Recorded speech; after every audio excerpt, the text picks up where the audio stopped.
I said, do you mind if I take this one, that one, and a couple of others? He didn't mind. He can handle it. No, he's a man that's liked by everybody. I've never met a man like this. You've got how many is it, 219 or 220 or something? 220. And of the 220, 219 really like him. I noticed he got one negative vote once about 2 weeks ago. But I think even 220 like him, if you want to know the truth. And that's very unusual. I know a lot of nice guys in Congress, and they have 35 people that hate him. So if you have 35 people that hate you and you only have 1 or 2 or 3 votes, you'll have 5, I think. But that's going to be like, the good news is when we get to that 5 number, it's going to feel like a massive majority. You could be really nasty to a couple of them at least.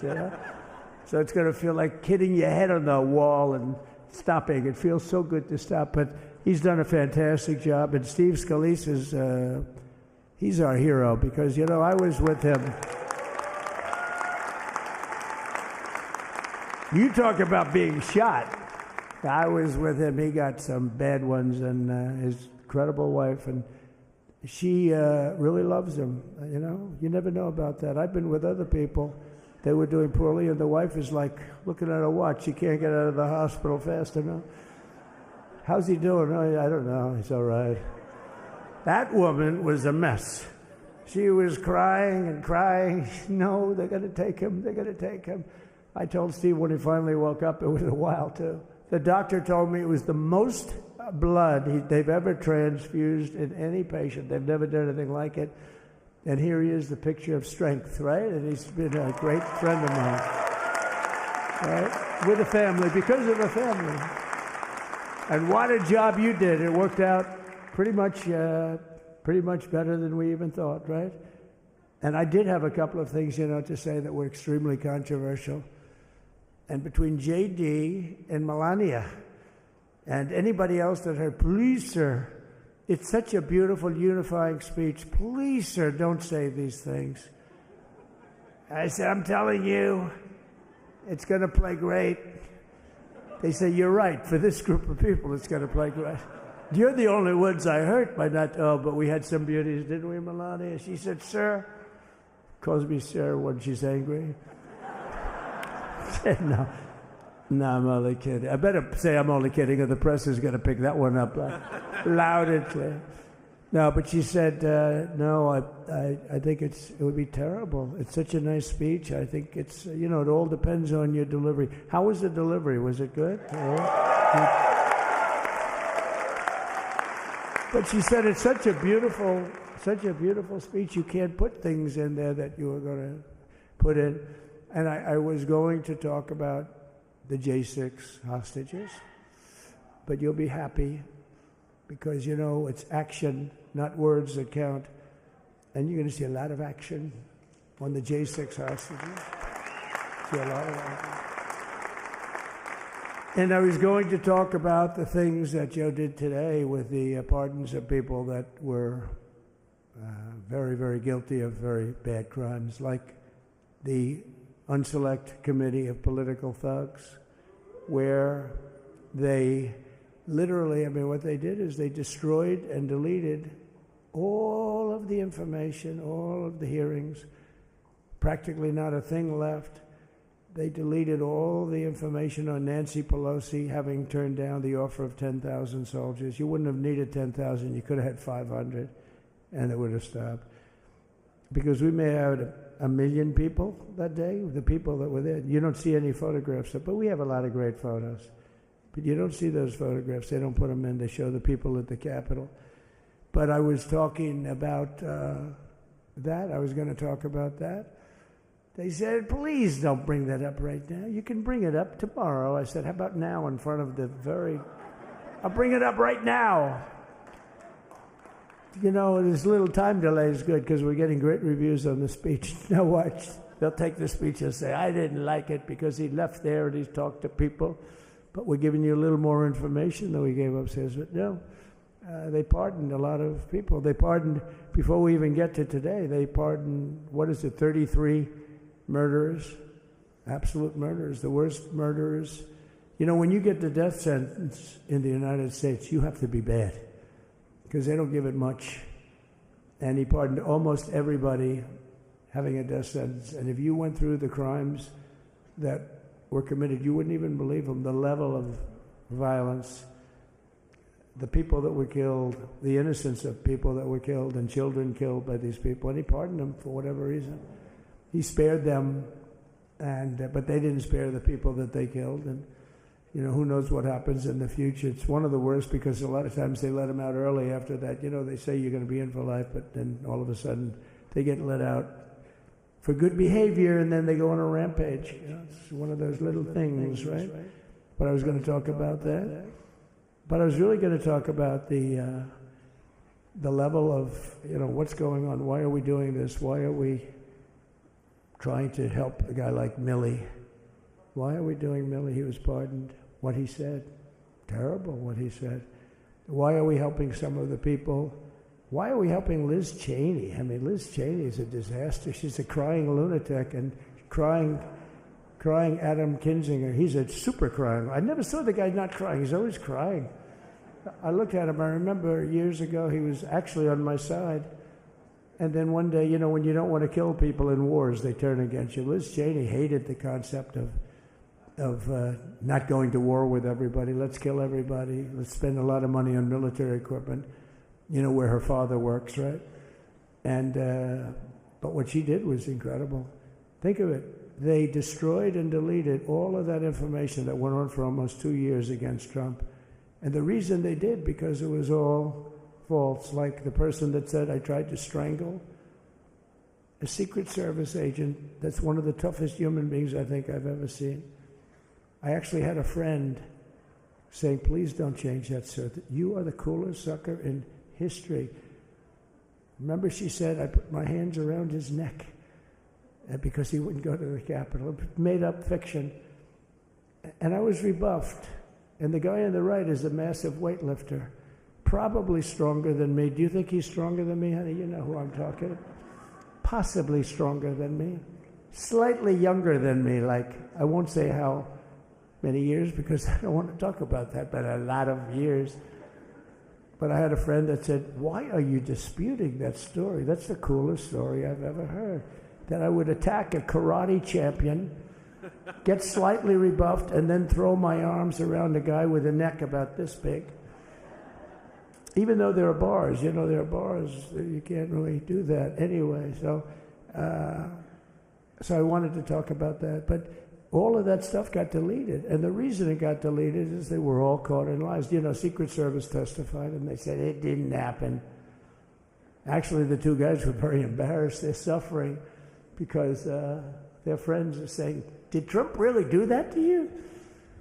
But they gained a whole new respect for me. But it was just make-believe stuff, and there were a lot of make-believe stories made up. So rather than suffer the wrath, like the story with Nancy Pelosi, I offered her 10,000 soldiers.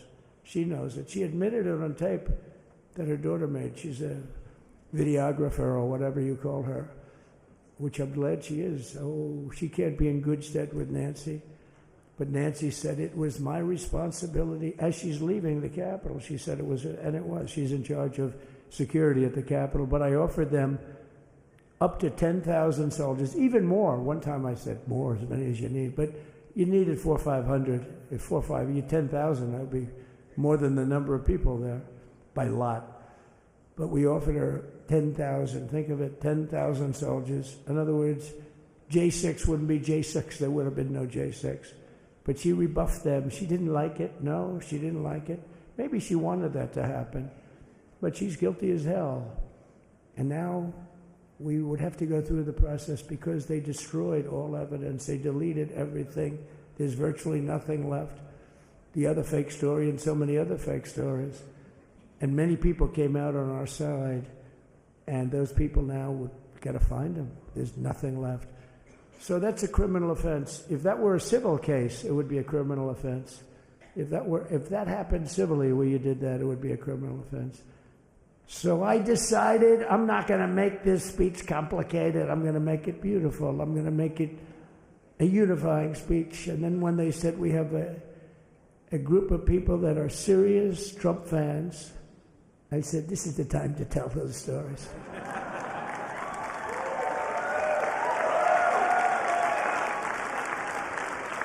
He knows. But seriously, I'd like to, I think it was a tremendous success. I think we're very lucky we put it inside because it is really cold. We just went to the helicopter out of respect to something that's taken place for a long time. I guess it's as old as helicopters. You used to get into a stagecoach, now you get into a helicopter. Times change. But it's pretty old custom. And it's a beautiful custom, actually. It's a beautiful custom. I wish we could have had a better relationship. I wish we could have had a better relationship between Republicans and Democrats. I was with Senator Schumer. I said, Chuck, I think it's time we all start getting along a little bit because it doesn't make sense. I mean, we literally never get a Democrat vote. They never get a Republican vote, almost. And although there is a bill coming up very shortly that we have a lot of Democrat votes, right? That's going to be a very beautiful bill. We're going to have a deciding, I would say, within a week or so, I think. And it's going to be a very good bill. You all know what I'm talking about. So I just want to thank you all for being here. You have been our fans from day one. All these people all over. You've been our fans. This has been there's never been anything like it. There's never been anything like it. This has been a movement like no movement ever in history for probably any country, let alone this country. You know, if somebody's running for president, and if they go out and they announce they're going to Arizona, they're going to Nevada, they're going to someplace, if you have 200 or 300 people, that would be standard. Ronald Reagan would go out. I mean, outside of the last couple of days where people get a little excited, but even then you have a couple of thousand people. But if you're going to go someplace, any place, any one of the swing states, any one of the other states, I mean, how about the non-swing states? We won Alabama by 48 points.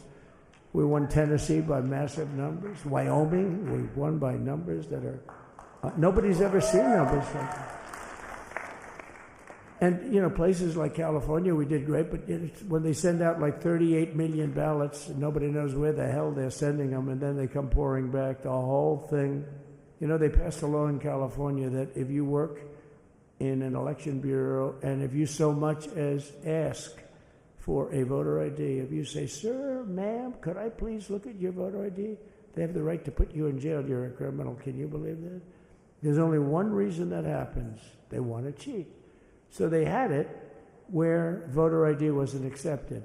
But now if you even ask for it, this is seriously a bill that was just signed, passed in their legislature, and it was signed.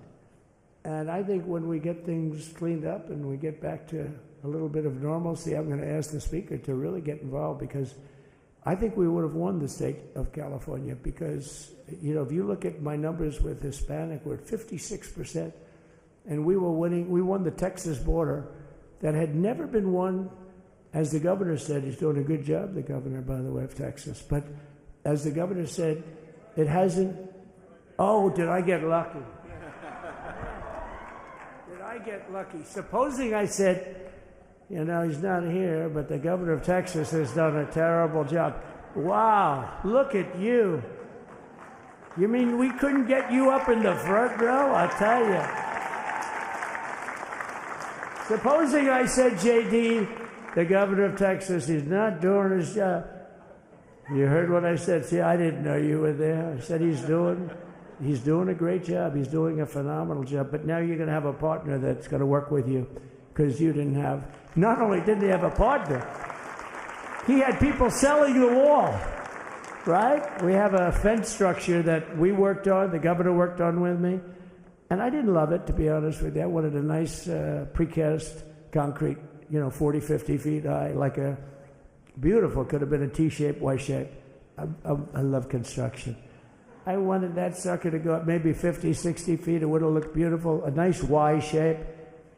And they said, the problem is, sir, they climbed that like a rabbit. I said, what do you mean? No way. And they brought some of these guys out. They climbed it like... And the other thing is you hit it with acid and the thing will disintegrate. You know, they have things for concrete. So they needed very hardened steel, very special steel. And then they needed 7,000-pound concrete inside that steel, inside that steel. And then they have a rebar that's the toughest steel made. Very hard to cut. So this is why very little is cut. I mean, it's right. And then they put a anti-climb panel on top. I hated it. I said, it's so unattractive. And I said, why would that work? I don't believe it works. And I went to watch the Border Patrol, gave a display. We had actually two sets of climbers. The guys that climb up walls with drugs on their back, I mean, they got like 60, 70 pounds of drug, and they go as fast as you can walk. They go bip, bip, bip. Or we have Mount Everest type climbers. And honestly, the drug guys were much better. I couldn't believe it. The drug guys blew them away, right? But it's true, the anti-climb panel, they couldn't get around it. They just couldn't. You didn't have it. So sometimes you sacrifice beauty for efficiency.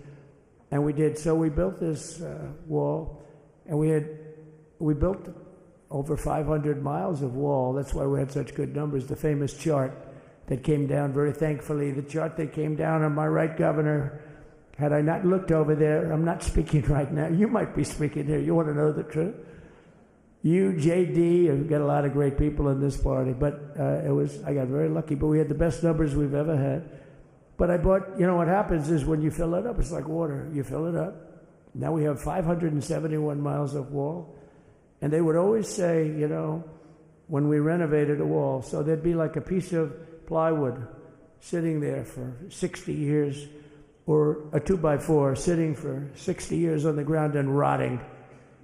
Because, and they'll say, you didn't build a new wall. Here we're building 50 feet up in the air, and 30 feet sections, 50-foot sections, all steel, all concrete, all everything. And all, by the way, they don't even want me to say this, but what the hell, it doesn't take that long time. They're all wired for all of the equipment. We put wires in everything so they can easily wire for all the different types of equipment. And if there's a doubt, we have to wire. Whenever we just look, you just find the wires all over the place up top, so we can just hook it up. We don't have to have wires on the outside, which wouldn't do too well, right? So anyway, we built an extra 200 miles of wall, and the governor wanted to buy it. He tried to buy it, and they wouldn't sell it to him. He wanted to put it up himself. Could have been done in 3 to 4 weeks, 200 more miles, because when you do it now, they just keep going further out, getting around. So we did an extra 200 miles, and it was all bought, and they announced that they're not going to put it up. And that's when I realized they wanted open borders, and that's when I realized that people are going to come pouring through the wall like nobody's ever seen before, but you've seen it. A lot of you are here because of that. I made it my number one issue. They all said inflation was the number one issue. I said I disagree. I think people coming into our country from prisons and from mental institutions is a bigger issue for the people that I know. And I made it my number one. I talked about inflation too, but how many times can you say that an apple has doubled in cost?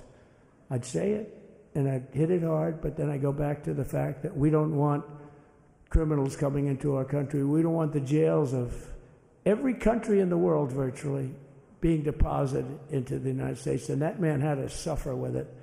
And he did an unbelievable job. I'll tell you, he was a very popular governor, but now he's like an unbeatable governor because of your border policies. He was fantastic.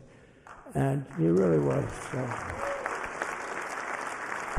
Governor Abbott he's a great man, great leader. And but it did make him did you do it? You didn't do that for politics. You did it because you wanted to do the right thing. But I'll tell you, it sure as hell worked for politics too. It's self-preservation, that's right. But no, because the people are demanding it. The people of Texas are demanding it. The people are demanding it all over. So anyway, we built it, and they wouldn't let us use it. They wouldn't let the governor use it. And other governors, they wouldn't let him use it. But he was the leader of the pack and did a great job. And then we heard about a month ago that not only wouldn't they let us use it, they were selling it. They were going to sell it for 5 cents on the dollar. Now, 5 cents on the dollar then, but today it would cost more than twice as much to build because we bought it like 6 years ago. And it was just sitting on the ground, and that does not do well for the whole thing. But it was just sitting on the ground, and I heard about it, and I called the governor, and I called a lot of people, your attorney general. And here's the story. They were going to buy it, and these are great business people. They were going to buy it for 5 cents on the dollar or less, and they were calling us up, we'll sell it to you for 200 cents on the dollar. In other words, it will cost you twice as much, so it's 200 cents on the dollar. I said, can somebody explain that to a judge? I mean, how corrupt is that? You'd think they'd say, maybe we'll sell it to you for 20 cents, 30 cents, but not 200 cents. So they were going to buy something for 5 cents, and they were going to sell it to us for a fortune. They were going to make it would be, they'd have it down that in Fortune magazine, they'd put it of the deal of the year, okay? You buy something like that. But it was so corrupt and so horrible. And when we told that to the administration, they didn't care. They just kept going forward. They couldn't care less. And they kept going forward. They knew that they were trying to sell it back to us. They would have sold it back to us. You would have ended up buying it. You would have paid probably 50, 60 cents. Who knows?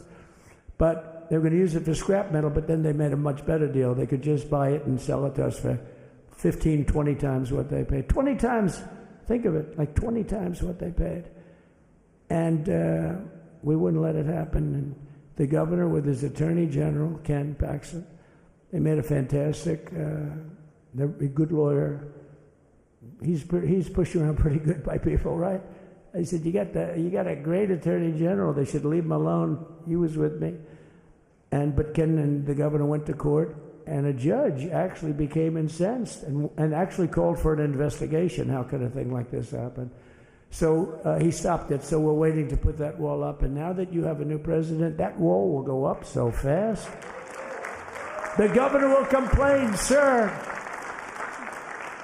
This is Greg Abbott, sir. Please, the wall is going up too fast. Please don't do that. You know the story about winning. No, we're going to win too much. We're winning too much. Please, stop. People always love that one. We'll do this with the wall. Governor Abbott calls, sir, the wall is going up too fast. We can't take it. We just can't take it. No, I think you'll be very happy if the wall goes up too fast, right? But we'll get that done. We'll work with you on that. But it was a great decision by a great Texas judge, right? And it was beautiful, beautiful to watch. We stopped them right in their track. I mean, they were literally loading the stuff onto trucks. It was terrible. Honestly, it was terrible. And he wouldn't take it. So I'm so glad I mentioned that they have a really good governor in Texas. And I swear, I didn't know he was here. I swear to you, it sounds like a setup. I didn't know you would end. Did I get lucky? I said the right thing. Because there have been moments when I wasn't so happy with him, you know? But not too many, I can tell you that. So anyway, it's good to see you too, Governor. Great. But I just want to thank everybody. You've been incredible. I recognize so many of you. It's so crazy. But this has been a long journey. This was a journey that started in 2015, probably started 20 years before that. People used to say, you're going to run for president? You're going to run? And I always said, no, I don't want. And then one day I said, let's give it a shot. And what I talked about then was the border, too. I think it probably was the number one issue for me. Back in 2015, 2016, I talked about the border. And now I talked about the border, but this border is much worse. We fixed the border. It was totally fixed. There was nothing to talk about. 2020, by the way, that election was totally rigged, but that's okay. It was a rigged election. You know the only thing good about it? It showed how bad they are, showed how incompetent, and frankly, historically, this is a much bigger event. If that would have gone like it should have, the bad thing about it is some bad things happened, like a lot of people in our country that wouldn't be in our country right now. So that's the bad part. But I will say that it started in 2015, and right from the beginning, we went to the top. Day one, they announced Trump, and Trump went to number one and stayed there for the whole primary. And then we took on Hillary. She didn't look too happy today. We took on Hillary. A very nice person, but we took on Hillary and we defeated Hillary, and then we did much better the second time in 2020. You know, we got millions more votes. We got millions, like 10, 12 million more votes than we did the first time. No president has ever gotten that many more votes. I got like 9 million more than anybody else had ever gotten, and they said we lost. And because of that, I said to Melania, what do you think? And she said, you want to do this again? And had we lost, and had I thought we lost, I wouldn't do it again, because that's like the ultimate poll, right? But I knew how well we did, and this time we made it too big to rig. It was so big. They tried like hell. In the butt. They tried to do it, and around 9:02 they gave up. Last time they did bad things, at this time they just said, I don't know if you saw, Mr. Speaker, in Washington, they had placards. They were all set to march. They thought it'd be closer. A gentleman asked me, a very respected gentleman asked me yesterday, how come the polls were so wrong? They showed you winning, but not in a landslide. I said, because people that are true Trumpers are so angry at the whole polling system and at the writers, the fake news, that they don't want to talk to anybody. So when you call somebody from Trump, who are you voting for? They say, it's none of your business. I'm not telling you. And that was probably 40% of the people they called. So they would discard that one, and they didn't show that. And then when the election happened, the vote came, and it was much different, much higher than we're going to win, but they really thought, they couldn't believe the one man said, it was so much higher. We won all 7 swing states. We won the popular vote by millions of votes, which is hard for a Republican. I'll tell you who came through. The unions came through. The auto workers were great. The Teamsters were great. The firemen were great. I think almost every union was great. The only one that weren't great, although Sean was great, and the Teamsters, Sean O'Brien, the head of the Teamsters, was fantastic. But generally speaking, the head of the union was against Trump, but the union would be with us for like 85%. Look what we did with the auto workers in Michigan. Look what we did with the Teamsters. The Teamsters were unbelievable. They were a solid Democrat vote, and they voted for Trump. So we had a great experience. Now we have to go to work and get it done, because we have to do something that's going to be great. We're going to turn our country around, and we're going to turn it around fast. And I think this was a better speech than the one I made upstairs, okay? I think this was better, JD. I think this was much better, and I got to see my friend. So, Governor, take care of yourself. You call me, we'll start working. You know what that means with him? He's going to be calling me tomorrow morning at about 6. And I said, how about next week? You call me and we're going to get it started real fast. We'll really help you a lot. You've done a fantastic job. Protecting something it's not supposed to be for the states. And amazing job you've done. Thank you very much. And I want to thank everybody. And I have a First Lady who's been incredible. She's been incredible. I shouldn't say this. I'm going to get hell when I say this, but her feet are absolutely aching. Those heels. And we thought we were leaving. We were going home. Sir, would you be able to go down and say hello to some of your other fans that are here? I said, oh, I didn't know that. Wow. Did you get to see pretty clearly the picture, I hope? Good. That's good. But because you wouldn't want to make the same speech again, right? But she said, darling, I love you so much, but my feet are killing me. I said, honey, let me just see how far it is. I asked the person. Oh, not that long, maybe 400 or 500 yards. That's 5 football fields. I said, can you make it? She said, we're going to make it no matter what. We're going to make it because we have to go. Right? Right? And then we went out to the helicopter, though, just prior to this, and said goodbye. And it's a custom, and the wind is blowing like crazy. And with the hat that she's wearing, she almost blew away. We almost lost off her. She was being elevated off the ground. She almost blew away. No. So we all appreciate it, because she's been a great First Lady. A beautiful and a great First Lady. And they love our First Lady. JD, whenever I make a speech, I see hundreds of times, we love our First Lady, and they do, and they should. She's great. So I just want to thank you very much. I just want to thank everybody. And I felt that, I said to JD, should we give him the A treatment, the B treatment, the C, the D, or the F? You know what the F is? Hello, everybody. Thank you for being here. Bye-bye. I gave you the A+ treatment. Thank you. Thank you all. Thank you, Governor. Thank you all very much. Appreciate it.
Ladies and gentlemen, escorting the President of the United States, the Chairwoman of the Joint Congressional Committee on Inaugural Ceremonies, the Honorable Amy Klobuchar, and Mr. Bessler.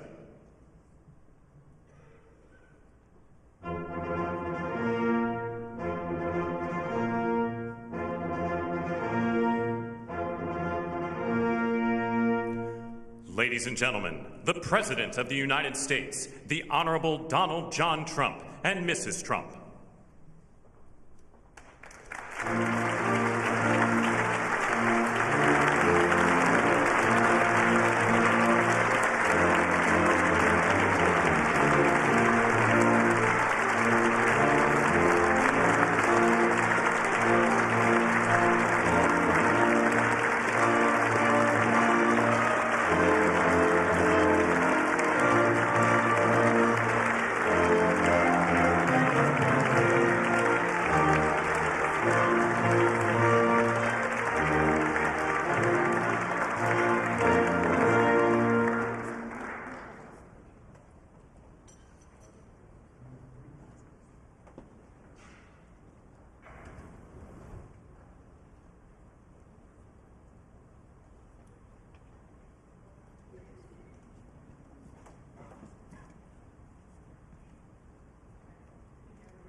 I have a feeling people are very hungry, so I'm going to get this started. Mr. President and Madam First Lady, Mr. Vice President and Madam Second Lady, my colleague Senator Fisher, distinguished guests including the Speaker, Leader Jeffries, and Senate Leaders Thune and Schumer, on behalf of the United States Congress, welcome to the 60th inaugural lunch. Big surprise, we are featuring Nebraska beef and Minnesota apples for dessert. We are here in Statuary Hall, where these luncheons have taken place since President Reagan's first inauguration in 1981, and where the House of Representatives once met over 150 years ago. That would be before you were born, Mr. Speaker. In 1864, after the new House wing of the Capitol was built, and in the midst of the Civil War, Congress dedicated this chamber to host statues chosen by every state. Walking into the hall, we all passed under the arch, holding the marble Car of History clock. The statue shows Clio, the Greek muse of history, holding a book to record events as they happen. And as you can see, she's heard a lot of stuff. And as she rides her chariot forward into the future, she looks behind her to remember the past. She remains here as she has for hundreds of years, a reminder that history will remember the events of the present, and it is on us to write that history right now. Speaking of art, the painting right here before you, I chose this painting for this lunch this summer, and it's titled American Horizon. It's by Jane Wilson, who grew up on her family farm in Seymour, Iowa. Coming from the middle of our country, Senator Fisher and I both liked the painting because the artist is from America's heartland, but the horizon could easily be Florida, Mr. President. I will also note that this is the first time in history we are featuring the work of a woman artist at this lunch, and we thank the Art Institute of Chicago for their assistance. Looking at the vast open landscape of this painting, we're drawn to the bottom of the frame where the land or the water, depending on where you're from, meets the sky, and the horizon endures. The enduring horizon is especially meaningful for us today as we mark our enduring democracy as we approach its 250th anniversary. It's a reminder that what's over the horizon is our next chapter, and it is my prayer that the people in this room can write that chapter together. I'd now like to ask U.S. Senate Chaplain Dr. Barry Black, and we thank God he is back with us and in good health, to deliver the invocation, after which lunch will be served. Thank you.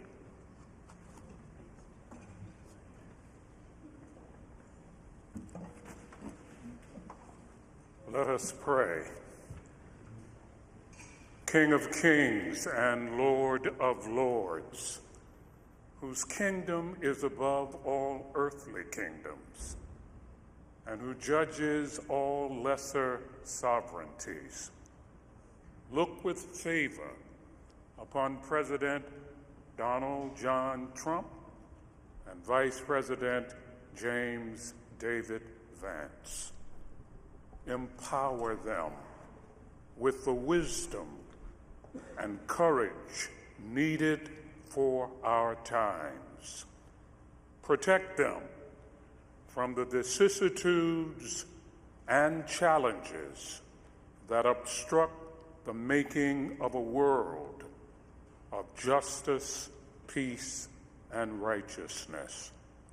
Lord, give them a deep desire to do their best for our country and world, and a determination to act in ways pleasing to you.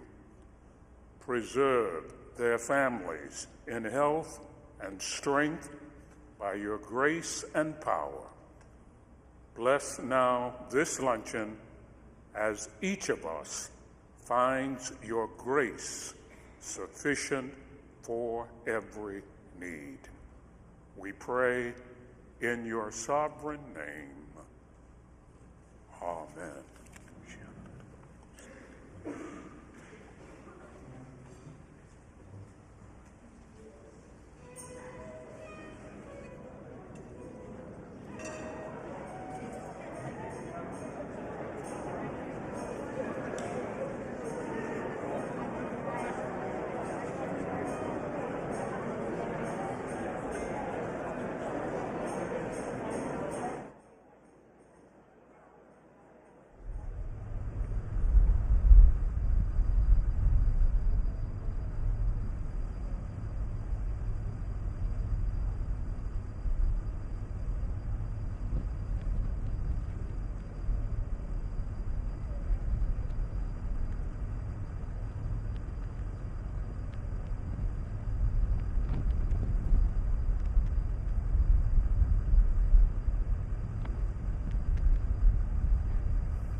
We're in that lunch hour now.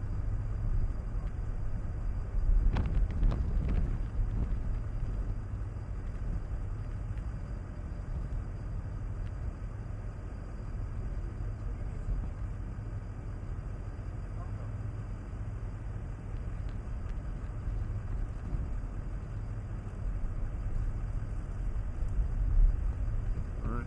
Supposedly have 30 minutes.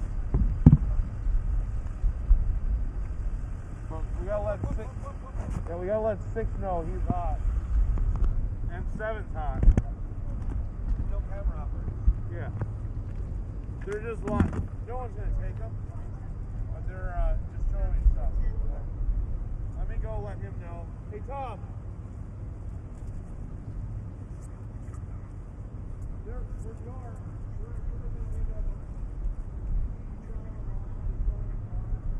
They're showing 6 and 30.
here until we leave?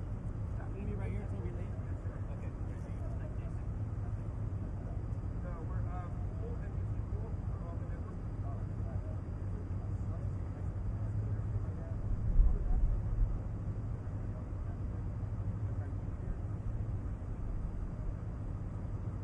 Yeah, absolutely.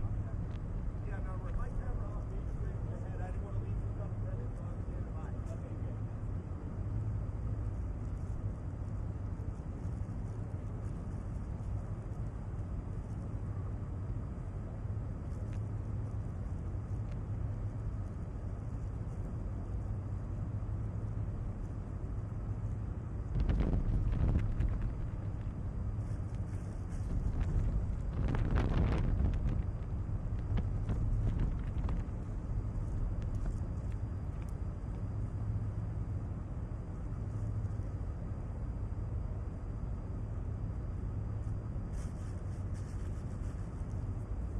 Hey Justin, I'm gonna go run down to the compound. Do you have any garbage? Yo, did David call? Did Peter start that fire, right? I'm not sure. I thought they were taking your camera, but yeah. Go. Yeah.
Just it's all good. I mean, there's been better angles.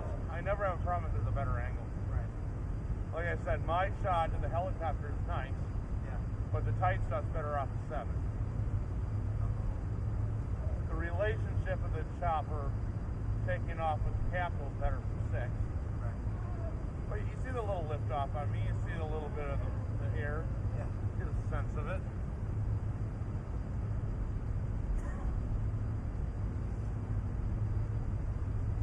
They have that, then they have a whole review of the troops, so we're nowhere near done. We're an hour behind already. So if that meant it was going to be 3, it's going to end at 4.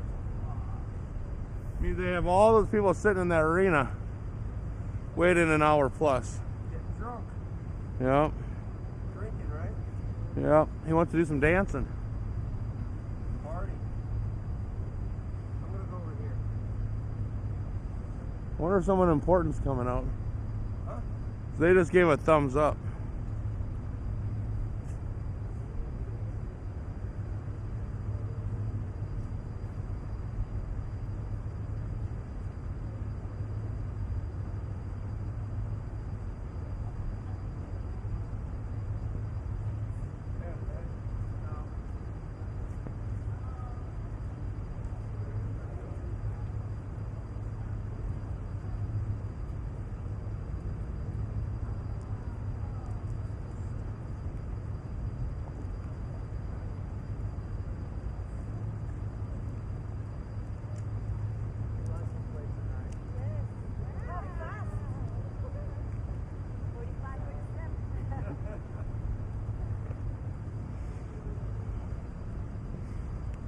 Who's that?